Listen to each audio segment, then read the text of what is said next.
आज आपण बनवणार आहोत पारंपरिक आणि पौष्टिक अशी शेपूची भाजी। शेपूची भाजी ही चवीला वेगळी, हलकी आणि आरोग्यदायी खूप फायदेशीर आहे। कमी साहित्यामध्ये आणि झटपट बनणारी ही रेसिपी रोजच्या जेवणासाठी अगदी परफेक्ट आहे। या व्हिडिओमध्ये तुम्हाला शेपूची भाजी कशी स्वच्छ करायची, चिरायची आणि चविष्ट पद्धतीने बनवायची सांगितले आहे। तर चला रेसिपीला सुरुवात करूया।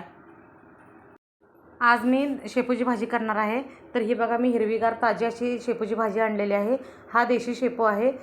देशी शेपू गिड्डा असेल तर त्याला देशी म्हणायचं, जर मोठा असेल, लांबडा असेल तर तो देशी शेपू नव्हे आणि त्याचा वास येत नाही अजिबात। हा हिरवागार शेपू आहे, म्हणजे हा देशी शेपू आहे। तर याची आता आपण रेसिपी पाहूया।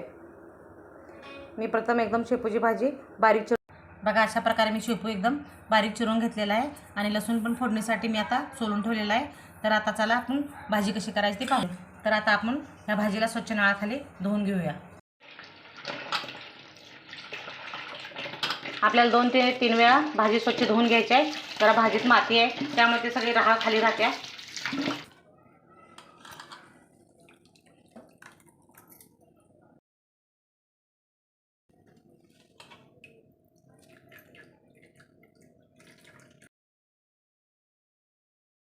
बघा, ही अशा वरची भाजी पोहायला लागली अशी काढून घ्यायची आपल्याला, खाली म्हणजे माती राहते पाण्यामध्ये सगळी।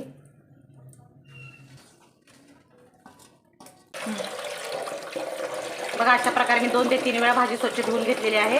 आता आपल्याला याला पाण्यामध्ये तळत ठेवायचे। मी 2 ते 3 वेळा भाजी स्वच्छ धुवून घेतलेली आहे। बघा, सगळी माती सगळी निघून गेलेली आहे आपली। आता आपल्याला भाजीसाठी साहित्य काय काय लागणार आहे बघा।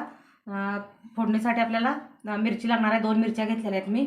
जरा लसूण मी जास्तच घेतलेला आहे, आम्हाला भाजीला जास्त लसूण लागतो त्यामुळे मी लसूण थोडासा जादाच घेतलेला आहे सोलून। आणि एक थोडंसं जिरं लागणार आहे। जिरं ऑप्शनलसाठी आहे, तुम्हाला पाहिजे असेल तर घाला, नसेल तर राहू दे।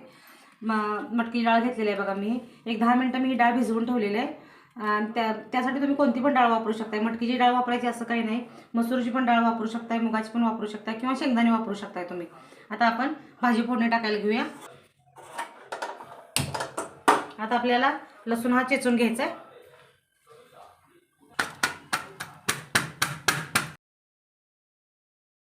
फोडणी देणार आहे त्यासाठी कढईत आपल्याला प्रथम तेल वापरायचं आहे, ओतायचं आहे।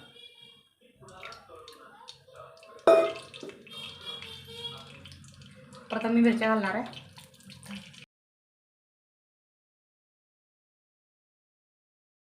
1 चमचा जिरं घातलेत मी। आता लसूण घालणार आहे।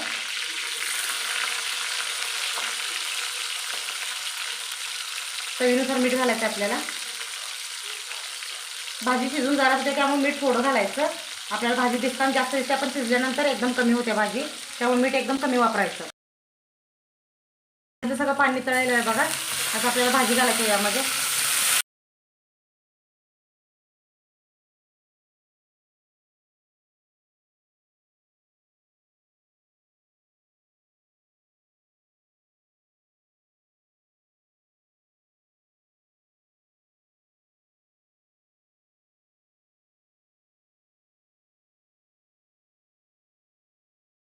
आता आपल्याला गॅस बारीक करायचा आहे आणि आता ही डाळ आपल्याला घालायचं आहे। डाळीचं पाणी ओतून काढायचं। डाळीचं पाणी ओतून काढायचं बघा आपल्याला, फक्त डाळ वापरायची।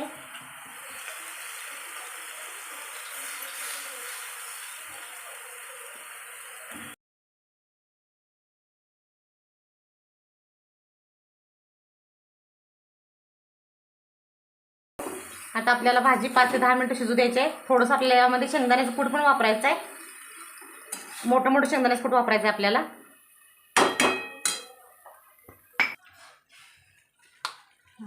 आता आपल्याला बघा यामध्ये शेंगदाण्याचं कूट टाकायचं।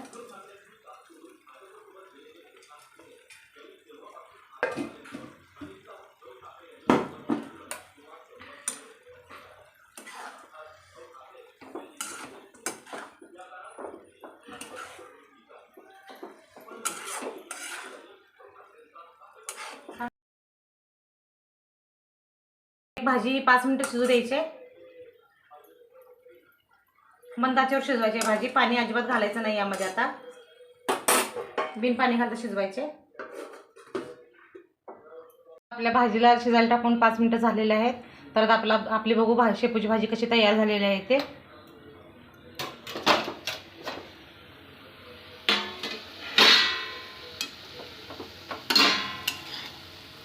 बघा अशा प्रकारे आपली शेपूची भाजी तयार झालेली आहे. तुम्ही बाजरीच्या भाकरी संगट खावा किंवा चपाती संगट, ज्वारीच्या भाकरी संगट खाऊ शकता. ही भाजी एकदम टेस्टी लागते.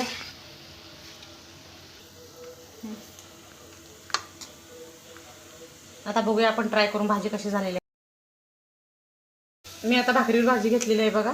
तुम्ही नक्की ट्राय करून सांगा शेपूची भाजी कशी तयार झालेली आहे ते. लाईक करा, सबस्क्राईब करा, शेअर करा. धन्यवाद.